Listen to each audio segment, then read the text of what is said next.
बिस्मिल्लाहिर्रहमानिर्रहीम। Lecture number बोलिए मुझसे।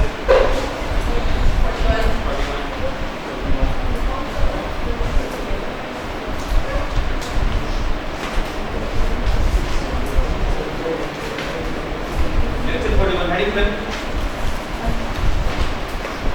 Heading 9 chapter 8 income from business.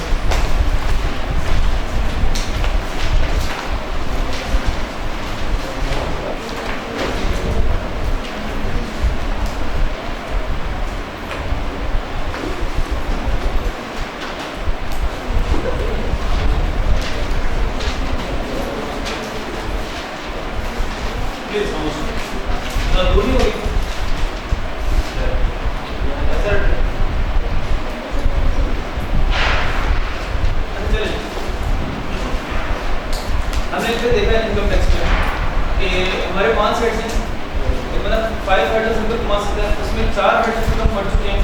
आखिरी head of income from business, very important, very technical, और यहाँ से माइंड में रखिएगा कि 20 नंबर कंफर्म है।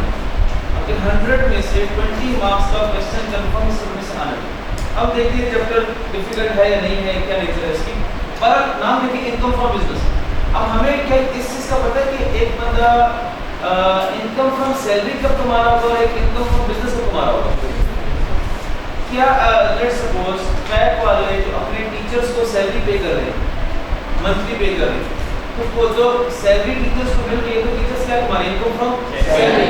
बैंक क्या कर कमा रहा है, कैसे कमा रहे हैं बिजनेस। आप लोगों से फीस लेके उस फीस टोटल फीस में बिल्डिंग का रेंट पे किया, बिजली का बिल पे किया, टीचर्स की सैलरी पे की, और जो पैसे बाकी छोटे बड़े खर्चे माइनस किए, और जो पैसे रह गए वो पार्टनर्स के अपने अपने जेब में चले गए। तो बैंक इटसेल्फ क्या रन कर रहा है, बिजनेस को इनकम फ्रॉम बिजनेस कमा रहा है। लेकिन अब बात समझिए, ये एक ही पिक्चर में रहते हैं कि जो बिजनेसमैन होता है वो तो इनकम फ्रॉम बिजनेस अर्न कर रहा है, और वो जो अपने वर्कर्स को पैसे दे रहा है, अपने एम्प्लॉइज को पैसे दे रहा है, वो एम्प्लॉइज क्या कमा रहे हैं, इनकम फ्रॉम।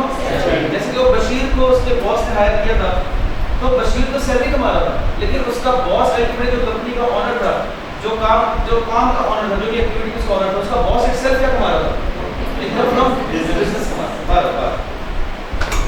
एक चीज बताइए मुझे, अगर ऐसी बात हो कि इनकम फ्रॉम बिजनेस है तो उसमें कुछ बातें हैं, इस चैप्टर में कुछ बातें हम करेंगे किसके हवाले से, इनकम के हवाले से, और कुछ बातें किसके हवाले से करेंगे, डिडक्शंस के हवाले से। जबकि हमने कोई हेड स्टार्ट किया बच्चों, जब भी कोई हेड स्टार्ट किया हमने, तो हम उस हेड में 2 ही चीज़ रखते थे, मेन चीज़ें।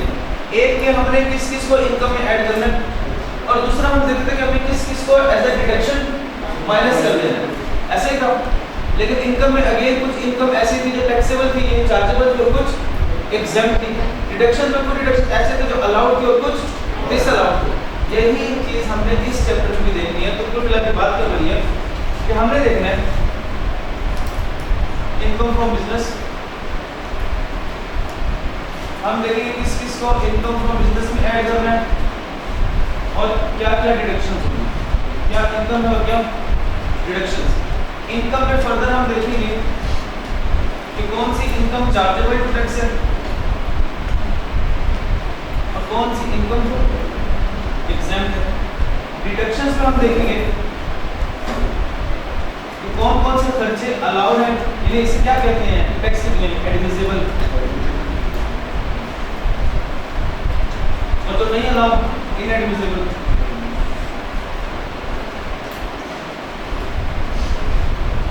हमारा मेन थी है, हमने इस हेड के बारे में समझा कि बाद आपके नोट्स पे अगेंस्ट बनी होगी। नोट्स के पास है, क्रेडिट फॉर्म नोट्स है, ये जल्दा है, बस स्टैंड हो रहा है, काम करते हैं। पंखे की वजह से हिल रहे।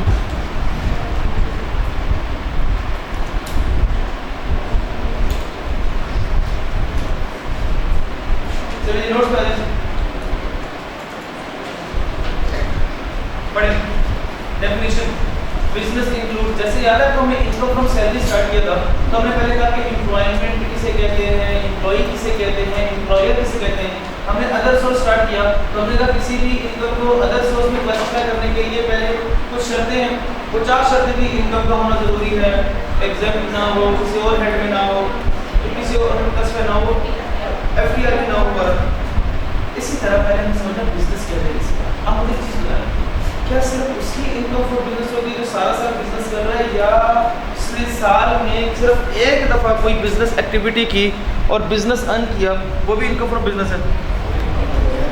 कहने का मतलब ये है, क्या किसी इनकम को इनकम फ्रॉम बिजनेस में क्लासीफाई करने के लिए ये ज़रूरी है कि वो सारा साल बिजनेस करे, या साल के अगर किसी एक लम्हे में भी बिजनेस करके कमाया तो वो भी उसकी इनकम फ्रॉम बिजनेस है, वो भी इनकम फ्रॉम बिजनेस। अगर कोई बंदा, इसे कहते हैं वन ऑफ एक्टिविटी, अगर कोई पूरा साल एक बंदा वो पूरा साल खिलौने बना के बेच रहा है, तो पूरे साल की जो उसकी इनकम फ्रॉम बिजनेस।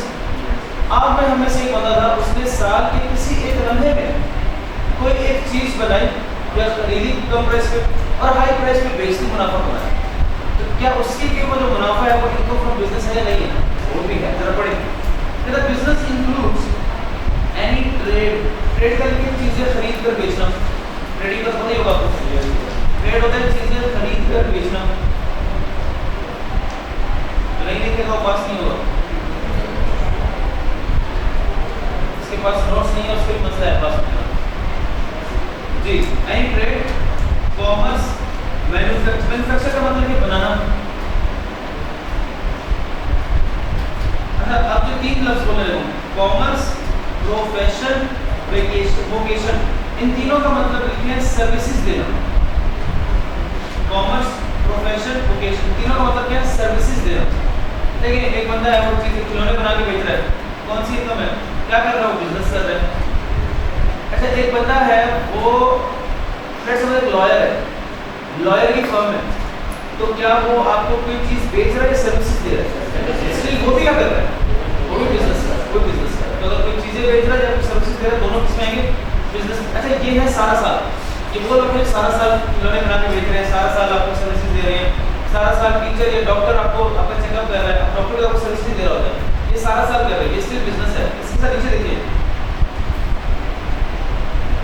एडवेंचर और कंसर्न, देखिए इसका मतलब एडवेंचर का मतलब लिखिए one of activity, one of activity, one of activity का मतलब क्या है?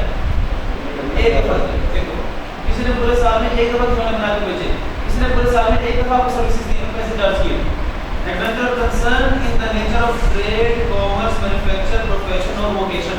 यानी फर्स्ट बुलेट पॉइंट में कह रहा था, अगर कोई बंदा पूरा साल चीजें बेच रहा है या सर्विसेज दे रहा है, बिजनेस है। अगर किसी ने एडवेंचर और कंसर्न यानी सिर्फ वन ऑफ एक्टिविटी, एक दफा उसने पूरे साल में की, एक लम्हे में आपको कोई चीज बेची या आपको कोई सर्विसेज दी है, दोनों प्लेट पॉइंट्स में मतलब क्या बंदा क्या कर रहा है? बिजनेस कर रहा है। तो बिजनेस के लिए जरूरी नहीं है कि आप सारा साल करो, आप साल के किसी एक लम्हे में भी कर सकते हो, but does not include employment. समझ गए इस बात को? Does not include employment. उसके बाद देखिए बॉक्स बना होगा आपके सामने, before starting we should know some basics, वही बॉक्स जो मैंने सामने व्हाइट बोर्ड पर बनाया हुआ है। अच्छा, आज section 18 income from business, section 18 income from business का। अब पॉइंट, अब इसके लिए पहले क्या सीखेंगे? पहले सीखेंगे क्या क्या इनकम है और कौन सी इनकम चार्जेबल है और कौन सी इनकम एग्जैम्प्ट है। फिर हम क्या सीखेंगे? डिडक्शन में कौन सी डिडक्शन माइनस कर सकते हैं। फिर क्या सीखेंगे? डिडक्शन में कौन सी डिडक्शन माइनस नहीं कर सकते। ये कहो तो देखिए इनकम फ्रॉम बिजनेस में क्या क्या क्लासिफाई करते हैं। Point 1, the following incomes other than exempt income। लिखिए exempt की example agriculture income, exempt income मतलब लिखिए agriculture income.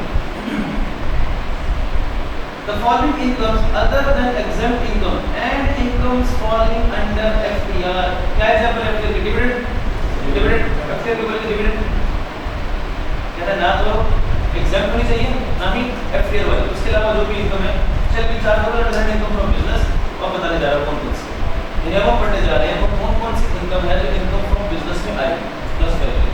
Point 8, the profit and gains of any business. इनसे क्या करेंगे? Profit and gains of any business. देखें, एक बंदा चीजें बनाकर बेच रहा है, गेन कमा रहा है, एक बंदा सर्विसेज दे रहा है, गेन कमा रहा है। ये नॉर्मल केस है। कोई भी बंदा प्रॉफिट कमा रहा है या गेन मुनाफा कमा रहा है किसी भी बिजनेस से, और वो जो मुनाफा है ना तो वो मुनाफा एग्जाम्पल में आता है, ना ही वो मुनाफा वो गेन जो है एफटीआर वाले में आता है। तो वो प्रॉफिट या वो गेन जो कमा रहा है वो इनकम फ्रॉम बिजनेस है। पूरा पॉइंट पढ़िए, the profit and gains of any business carried on by a person. अब इंपॉर्टेंट बात है, at any time in the year. क्या मतलब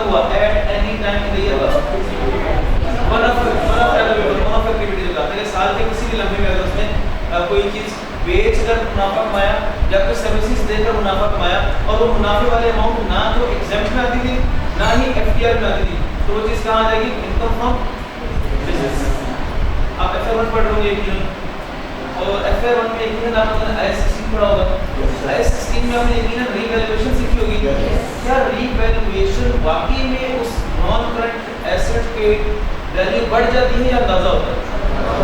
अंदाजा होता है। हम आज बैठ के 3 साल बाद रिवैल्यूएशन हुई, फिर 5 साल बाद रिवैल्यूएशन हुई, 10 मिलियन से 12 मिलियन में चला गया। अब 2 मिलियन का हम रिकॉर्ड करते थे रीवैल्यूएशन सरप्लस, ज़्यादा रीवैल्यूएशन सरप्लस। अब क्या पर रीवैल्यूएशन सरप्लस उसको रियलाइज्ड गेन कहते हैं, अनरियलाइज्ड गेन कहते हैं, अनरियलाइज्ड गेन कहते हैं। क्या अगर उस कंपनी के ओनर आकर बोले कि यार ये तो गेन शो हुआ है 2 मिलियन का, 10 मिलियन वाली बिल्डिंग 12 मिलियन की पहुंच गई, 2 मिलियन का गेन शो है, हमें हमारा हिस्सा दो, तो क्या उनको हिस्सा मिलेगा उससे? क्या वो गेन रियलाइज्ड हुआ या फिर अनरियलाइज्ड है? सरप्लस डिस्ट्रीब्यूट होता है? रीवैल्यूएशन सरप्लस डिस्ट्रीब्यूट होता है? नहीं होता।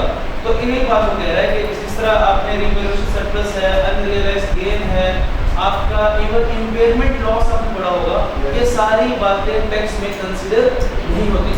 अगर एक बंदा था, उसके पास बिजनेस के एसेट्स थे, उनकी वर्थ थी 10 मिलियन और उसने रीवैल्यूएशन की 1 साल बाद, तो उसने कहा कि अब ये 12 मिलियन की हो गई, तो मुझे 2 मिलियन का रीवैल्यूएशन सरप्लस आ रहा है, तो क्या टैक्स की दुनिया में टैक्स वाले उसको इनकम फ्रॉम बिजनेस में ऐड करेंगे उस 2 मिलियन को? नहीं करेंगे। ओनली लिखने बाद only real profits are taxable. पहले point because of only real profit are taxable, real यानी realised gain, only real profits are taxable. ये बात समझिए। अब बॉक्स पढ़िए, जरा ओनली रियल प्रॉफिट लिखा भी हुआ है, only real profits are taxable, therefore से पढ़ा गया gain arising on revaluation of fixed assets. Basically revaluation क्या है? बड़ी चीज़ों का बड़ी चीज़ें महंगी होगी, रीवैल्यूएशन मतलब क्या? बड़ी चीज़ें महंगी होगी, नो टैक्स ट्रीटमेंट लिखने से साथ ये revaluation, investment, foreign currency is not taxable, लिख लें नो टैक्स ट्रीटमेंट। एक और लिखिए similarly impairment loss is also ignored for tax purposes.